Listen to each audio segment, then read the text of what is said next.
What is the heaviest thing you'll ever carry?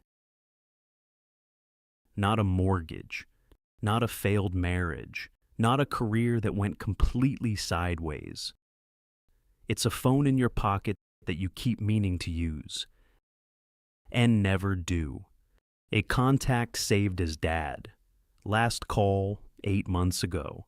A voicemail still sitting there, unlistened to. A birthday notification you swiped away because the timing just wasn't right. You didn't forget him. That's what you keep telling yourself. You just kept waiting for a better moment, and the moments kept passing. He worked double shifts so you could play travel baseball, not rec league, travel. Hotels and tournaments and equipment that cost more than he let on. He never mentioned it, not once. He sat in the parking lot of your college dorm for an extra hour after you carried the last box upstairs. You didn't know that until years later. He just couldn't figure out how to say goodbye. So, he sat there alone in that car and found a way. He taught himself to text at 67 years old, hunted and pecked his way through every message just to reach you in your language. Because he refused to be left behind. He learned the name of your boss, your dog, your favorite team. He asked about all of them, every single time you talked, every time, and you sent a GIF on Father's Day and told yourself that counted. I know you. I know exactly who you are, and you are not a bad person. You're a busy person who became a distracted person who quietly, gradually became an absent one. And you didn't even notice the transition happening. He's sitting at a table that used to be full, and you're the empty chair. You've been telling yourself the same story for 3 years now. Work is crazy right now. The kids are exhausting. I'll visit for the holidays. I'll call on Sunday. Things will slow down soon, and then I'll have more time and it'll be easier, and the moment will finally feel right. 3 years. Here's the truth you already know, but haven't said out loud yet. Things don't slow down. You know that. You've always known that. That was never really the reason. The distance between you and your father is not measured in miles. It's measured in choices. Small ones, ordinary ones, made quietly, consistently, every single day. Scrolling past his text instead of replying isn't being busy, that's a decision. Letting his call go to voicemail for the 4th Sunday in a row isn't an accident. That's a habit you built without noticing. Telling your kids their grandfather is kind of far away, instead of simply picking up the phone and dialing his number, that's not geography. That's a story you wrote yourself and handed them like it was true. He didn't drift from you. You let go of the rope.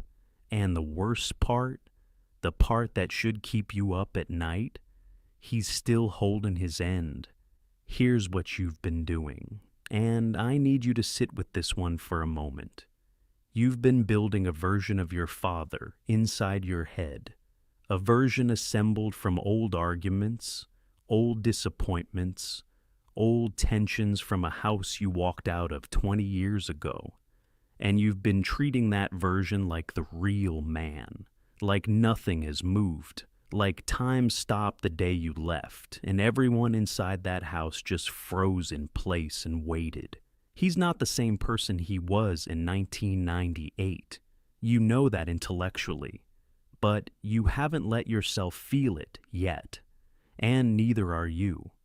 You are not the same person who sat across from him at that table and felt misunderstood and desperate to leave. That person grew up, changed, learned things the hard way, became a parent himself maybe, and started to understand things from a completely different angle. Here's what nobody tells you. The tension you've been carefully, exhaustingly avoiding, the thing you brace for every time his name lights up your screen. It may have already resolved itself inside him while you weren't watching. He may have already done the work. He may have already let it go. He may have already arrived at a version of peace that you haven't even asked him about because you never called long enough to find out. You are not protecting yourself from your father. You are protecting yourself from a memory, a fixed, frozen 20-year-old memory.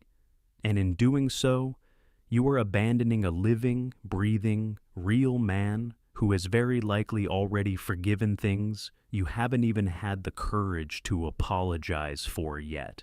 That is not nothing. That is enormous. Let that land. You don't have to resolve every old chapter. You don't have to schedule a big conversation or write a long letter or find the perfect words for everything that went unsaid. You just have to show up for the chapter being written right now. That's it. Just this one. So, let me tell you what showing up actually looks like. You call on a random Wednesday. Not Christmas, not his birthday. Not because something happened. Just a Wednesday because he exists and you thought of him. He picks up on the first ring, of course he does. And he tells you he's been taking a woodworking class. You stop for a second because you had no idea, not a clue. He made a small table, has a photo of it he wants to text you, and the way he talks about it, there's something in his voice, something settled. He sounds like himself again, maybe more like himself than you've heard in years. You drive out one Saturday with no plan and no agenda. You sit in his kitchen while he makes coffee exactly the same way he always did. Same mug, same order, same routine. And something inside you quietly, finally unknots. You bring your kids, in person. He gets down on the floor with them without hesitating. And your youngest climbs on his back and laughs, and your father laughs, and you stand in the doorway watching it, and you think, why did I wait so long? Why did I wait? You start a standing Sunday call. Nothing structured. Sometimes 10 minutes, sometimes an hour. Just his voice. Just yours. Just two people who belong to each other, remembering that. 3 months in, my son looked up at me, he's 7, and asked, Dad, is Grandpa your best friend? I didn't answer right away. I carried that question around all day, and by evening I knew. The honest answer was, he could be. He always could have been. I just had to stop treating him like a chapter that was already finished. I have to be straight with you now. No more cushioning. Some of you felt everything in this video. You recognized yourself completely. You know exactly which parts were about you. And in about 4 minutes, you are going to set your phone back down, close this out, and keep waiting. Because that's what we do. Because change is uncomfortable, and guilt, as heavy as it is somehow easier to live with than actually doing something. Because action requires vulnerability, and vulnerability is terrifying, and it's always easier to say soon. But I need you to understand something about time. Fathers get older. That's not a metaphor. That's just biology moving forward, whether you're paying attention or not. Voices change, energy changes. The man who once sat in a parking lot for an extra hour because he couldn't say goodbye. He's not gonna be there forever. One day your phone is gonna ring, and it won't be him calling. That is not a scare tactic. That is not me being dramatic. That is just Tuesday.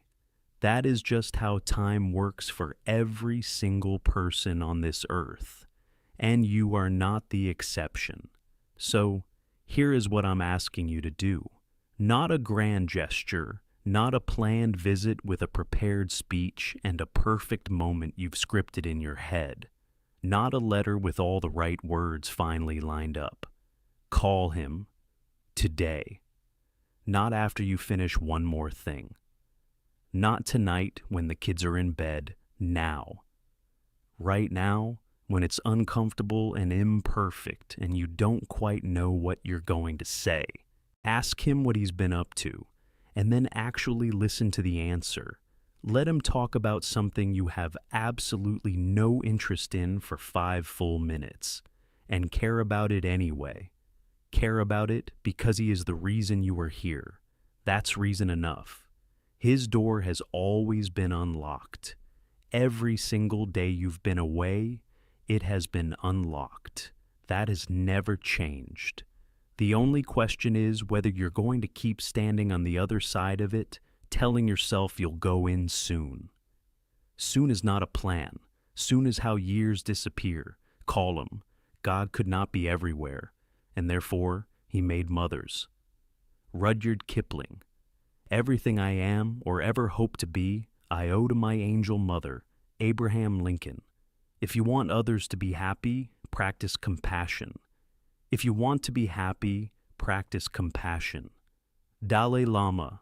The heart of a mother is a deep abyss at the bottom of which you will always find forgiveness. Honoré de Balzac. Compassion is the basis of morality. Arthur Schopenhauer. My father gave me the greatest gift anyone could give another person. He believed in me. Jim Valvano. Life began with waking up and loving my mother's face. George Eliot. Love and compassion are necessities, not luxuries. Without them, humanity cannot survive. Dalai Lama. Children are the anchors that hold a mother to life. Sophocles. A mother's arms are more comforting than anyone else's. Princess Diana. Our task must be to free ourselves by widening our circle of compassion to embrace all living creatures. Albert Einstein. By the time a man realizes that maybe his father was right, he usually has a son who thinks he's wrong. Charles Wadsworth.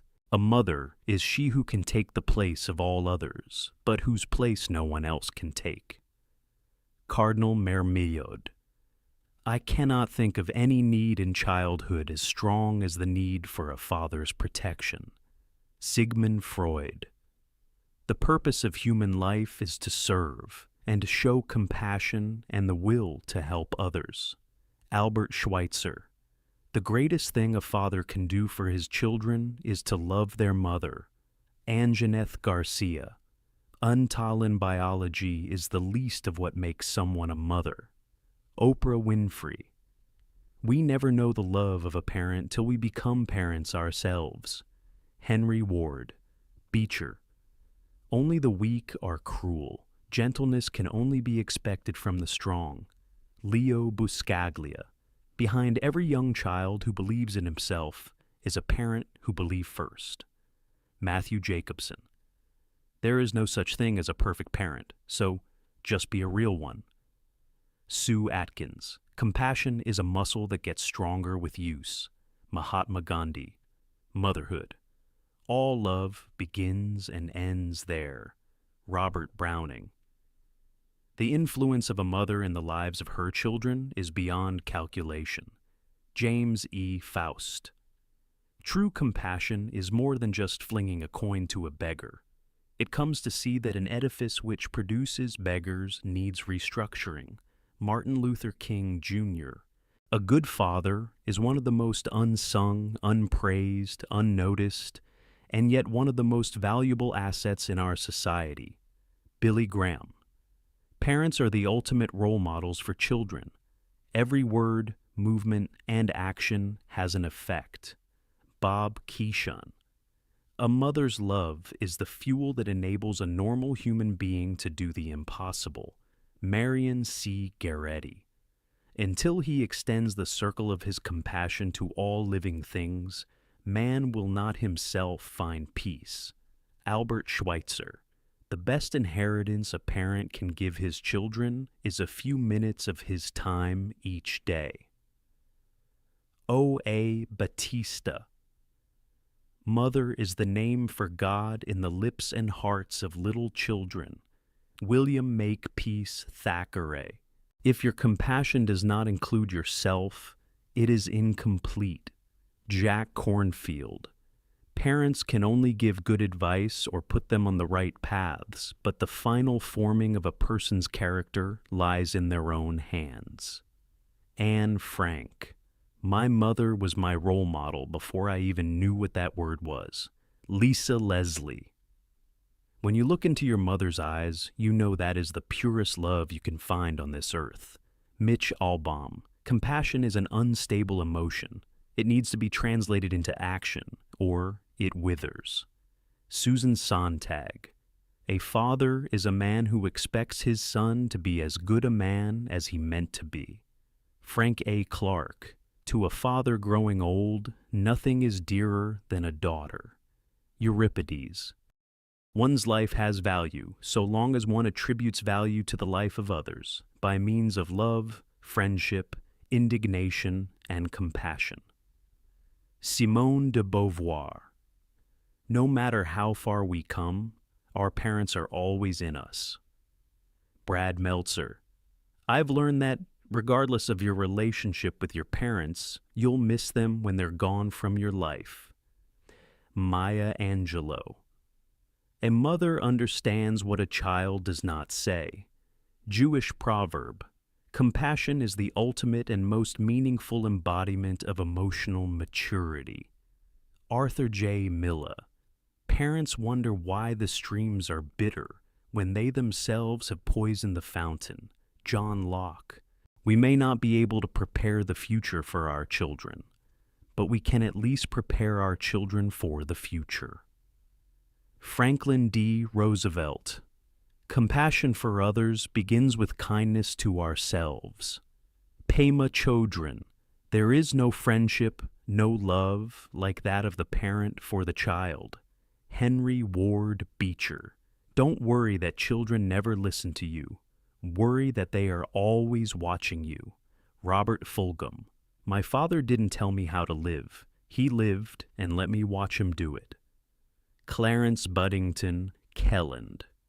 A mother's love for her child is like nothing else in the world. It knows no law, no pity. Agatha Christie. A child who is allowed to be disrespectful to his parents will not have true respect for anyone. Billy Graham. You don't choose your family. They are God's gift to you, as you are to them. Desmond Tutu. The golden rule of parenting is, do unto your children as you wish your parents had done unto you. Louise Hart. At the end of the day, the most overwhelming key to a child's success is the positive involvement of parents. Jane D. Hull.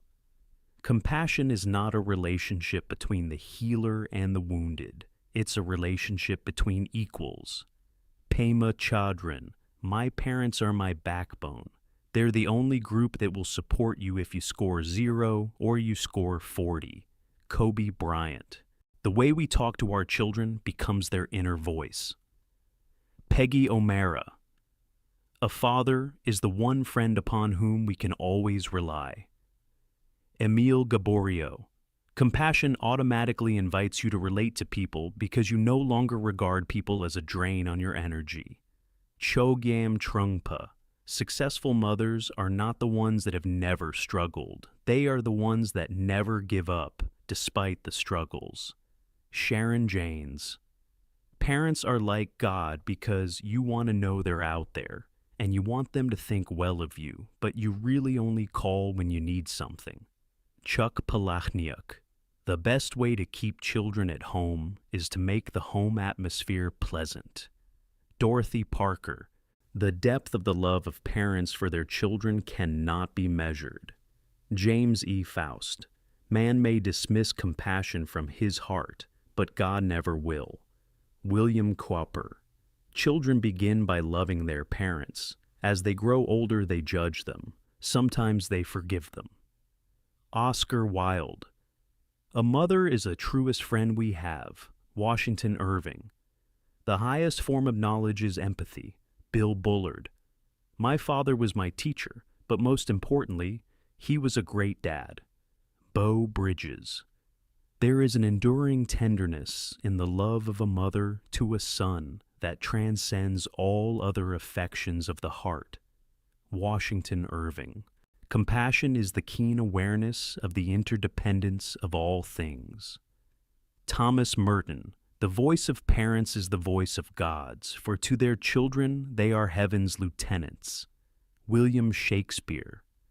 Every home is a university, and the parents are the teachers. Mahatma Gandhi. Motherhood is the greatest thing and the hardest thing. Ricky Lake.